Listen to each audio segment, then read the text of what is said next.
last one. So let me fucking shut the fuck up and keep going. Keeping going with the punk rock. This is the Stranglers. 77. I think this is their first record, Radus Norvecus. Amazing band that just put out so much good material. And they actually are a little bit older than the other like 77 class, so they're kind of like, they came from the ashes of like, they're kind of like a pub rock band that turned punk rock. And but like, look at them, like, I mean, they're really innovators for style and just, maybe because they're older, they knew what was up, and their music shows it. Like, they've got keyboards and they're just fucking awesome. This is the one that has Peaches and Hanging Around on it. Get a Grip on Yourself, Down in the Streets. Just, I mean, classic album. I love the Stranglers. Stranglers No More Heroes. Just part two, man. Like, this has Something Better Change. No More Heroes, the title track, like Bring on the Nubiles, like, I mean, just amazing band, like wherever you put them. This band too, for me, is like, it could be scattered all over my collection. It could go proto, it could go pub, it could go punk, it could go new wave, like just everywhere. This is a black and white record. Really excited when I got this one, just because I thought this was their first record, but apparently it isn't. This one I still need to give some more time. Everything else I have by them, I love, and it's had a lot of classic shit on it. This one, I gotta dig my fingers. I gotta dig my fingers. Yeah, fucking scratch the record up so you can't play it, you fucking moron. No, I mean like really dig my teeth. Yeah, I'm gonna eat it. Licorice Pizza. You remember that store, fucking in Downey? Whatever. I don't even know what's happening. I don't even know what I'm doing. Stranglers, the collection, is obviously a greatest hits. Has like the photo artwork of all the other albums that they put out that makes this collection. Ooh, but I got this one because it has. Does it have it? It doesn't even fucking have it. But it has Golden Brown on it, because I don't have that proper album for some reason. As much as, oh yeah, you love the Stranglers, you don't even have that fucking song. You only have it on a greatest hits. But anyway, Golden Brown, fucking awesome song. Just, I don't know, to me it's like, it's just flexing, showing the Stranglers like, man, this band could really just play any kind of music. And that was like real punk rock, where it's like going back to the Clash. Like, I should have more of the Clash, which I do, it's just in different sections, but that is like a real punk rock band where they just had the balls to, like, everything was different, and maybe they outgrew their first little punk rock look, and they this and that, and they just were true to themselves and showed society and the music world, like, hey, punk rock's not about having rules. Well, we really don't even follow those rules, because you'll see it starts turning into some fucking rules. But anyways, Robin Hitchcock and the Soft Boys, Can of Bees. This is a reissue, but I just, I love the Soft Boys, and this is, again, kind of proto, but it's punk. It's, I don't know, good album. Just has some, it's kind of like the Stranglers, got some real good snarly vocals, and just, it's tough English fucking rock and roll. Robin Hitchcock and the Egyptians, he's got a bunch of albums too that I need to check out. And I get some more Soft Boys too. I gotta do a lot of stuff. I gotta fucking go to work tomorrow. So there. Teenage Head. This band, this album, Frantic City, it's their second album. It's okay. I mean, it has the Brand New Cadillac, which is a cover of a 50s like rockabilly song that the Clash also did on their second album, London Calling.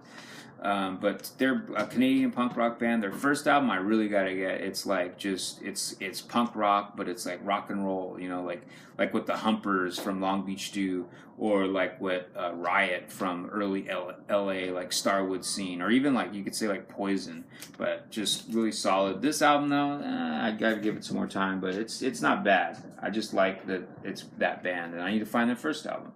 I just like to collect albums from, if there's a band I like, then I want to get everything by them. And usually, like, if I get introduced to them by something later in their catalog, I always want to go back first. I want to know why they sound like this, not where they're going to sound after. Because typically, they always kind of get more and more watered down for the most part. And even like that, my voice is going lower and lower.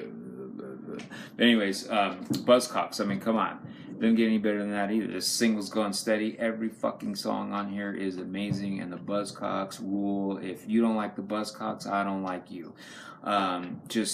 It can't get any better than this. You know, it's just pure sugar, punk, rock, and like rock and oh my god, it's just you can't say anything more about this. I love it. Perfect. Every album, every record collection should have that album. Even if you just have one thing about the Buzzcocks, have that one. Love Bites. This is a proper album. Has Real World, Ever Fallen in Love, Operator's Manual, 16 Again. That's just on the first fucking side. Yeah, this is a great album. It's like embossed or whatever you want to call it. Like, what is that called? It's not embossed. Maybe it's embossed. It's like a die cut, but it's great, man. I love it. I don't know if you hear that. I'm not making popcorn. It's the fucking 4th of July, man. Check it out. So this one, different tension, a different kind of tension. Buzzcocks, man, I love this album. This album is so good. Song Paradise on there, amazing. I mean, just the first song right off the bat, I can listen to that song just over and over and over and over. I can have a party and have fucking this whole place crawling full of people, and everyone's having a good time, and they're fucking doing whatever they're doing. You want to do cocaine in the bathroom? Just do it right here, because you know what? Don't go to the bathroom. Just do it right here. Drinking and smoking pot and whatever you want to do. If I have this record out and I'm playing that song, I don't give a fuck what's going on. I'm just going to listen to that song over and over and over. And oh, thanks for coming to my party. You can leave now because this is all I need. Awesome. And look at that. It looks like the Mall or something in the 70s. Stiff Little Fingers. I mean, give me a break, right? Inflammable Material. This is original copy on Rough Trade. And this album, to me, it belongs between the Clash and the Buzzcocks. It's just amazing, man.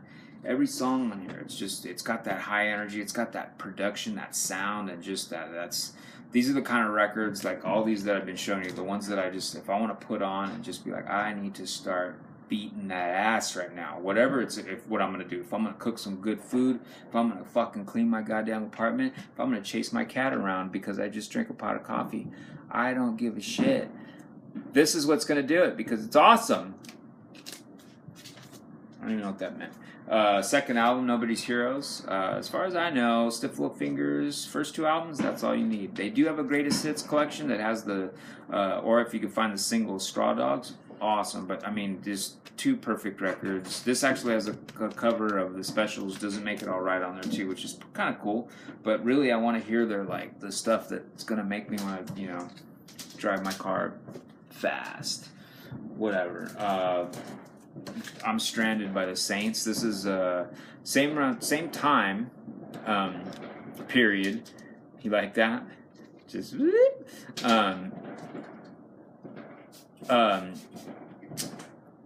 I'm Stranded by the Saints. They're an Australian band. Same time, contemporaries of everything I've been showing you, 70s or whatever.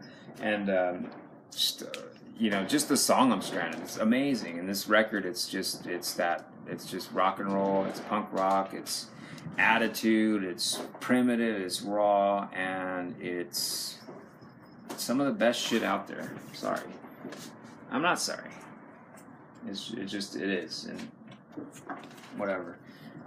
Generation X. This great record. Love it to death. To me, though, because of the label and because of they came a little bit. Not that Billy Idol wasn't around at the beginning, and there's all those. There's the Bromley Contingent, and there's the fucking 100 Club, and there's the first punk rock shows and everything. All the first bands, the first incarnations of the London SS and the Damned, and before the Clash, when there were the Heart Drops and like all that shit. Doesn't change the fact that. I mean, Billy Idol's talented and everything, but this band, and even just by this cover, this is where it starts to kind of look like it's turning into like a little bit of a package, which it did. And not to take anything away from the musicality of it, because it's great. It's got some solid songs, and you should not just take this away. from its place in punk rock history. But then they get into like, you know, Dancing with Myself and all that, you know, and like, I mean, come on, like, not that, you know, what's it called? What Do I Get by the Buzzcocks isn't safe and can't be in every fucking, you know, feel good movie or car commercial, but still, there's that edge that, you know, starts to get lost as we get further into it. But this album, awesome. If anything, just for like, they do a great cover of. I'm looking right at it and I can't even read it. Give Me Some Truth, you know, John Lennon, whatever. Remember? Anyways. Now this is kind of where it starts to get a little ruly or whatever, but still, to me, I just love the music of it. But The Addicts, Songs of Praise, this is, you could say that it's kind of oi, kind of skinhead, just because of the followings, but this album is perfect, man. It's the one that has the Viva La Revolution, you know, they're like kind of their hit or whatever, but this album is amazing. And it's like, it's weird, it's almost like, you know, it kind of sounds like early Adam and the Ants, and like there's just this big tree that's almost like a mushroom cloud of talent that just exploded like after the Ramones and like you know, the Heartbreakers went to England for the first time, and just this punk rock bubble was just like, all these people were there, they just didn't know what direction to go into, and they found it. And once they started putting their own shit together, they came out with shit like this that's just fucking awesome. I mean, every song on here is great, and the production of it, and it's just like, you think back now, like, these guys didn't know what they were doing, kind of. They were just making all this shit up, and look at it. Look at the artwork. Look at the, you know. But at the same time, then they start getting into, like, people could see it as things being derivative, and they definitely had their thing where they even called themselves Droogs, and yeah, they look like Clockwork Orange, but whatever. I mean, how original are you? Anyways, UK Subs, different kind of blues. Again, just street punk, oi. Another band that's kind of older, that, you know, kind of, because of Charlie Harper, you know, like, kind of pub rocky, but still, it's just good rock and roll. And, you know, the song on here, Stranglehold, like, it just doesn't get any better than that, you know. And to be honest, like, you know, thinking about oi and skinheads and boots and braces, and you put a song like Stranglehold on, and I'm not going to blame a guy for wanting to beat the shit out of everyone in the room, because that's what it makes you want to do.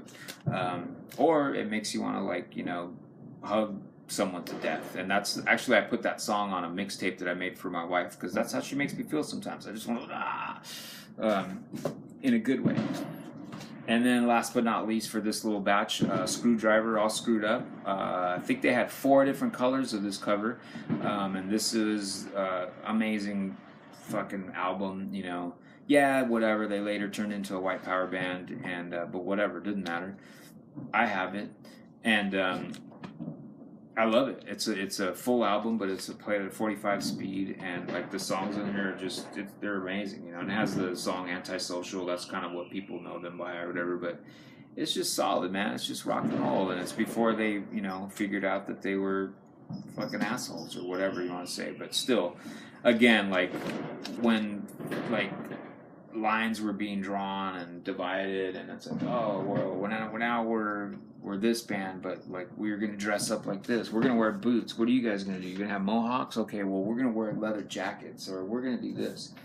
It just started getting stupid, but whatever. The music's still great. Undertones, their first record. This is again classic, and it has the tendencies, you know, like just, you know, because of the people that followed them, like, I don't know, they dressed like skinheads. They were wearing boots, and they, you know, like, they're wearing jean jackets, and like they just look like, you know, they look like street kids, street punks, and you know, if anything, they look like maybe they watched the movie Bronco Bullfrog and fucking, you know, read a couple books and heard about Suede Heads, and then just turned into their own thing. But the music they made was ridiculously amazing, and that is a perfect album. Last but not least, real quick, Tell Us Some Truth by Sham 69. Street punk, oi. Skinheads love these bands. And then a little greatest hits kind of one, Angels with Dirty Faces. Again, Angels with Dirty Faces by The Sham. Awesome. Jimmy Percy, Hersham Boys. Get it.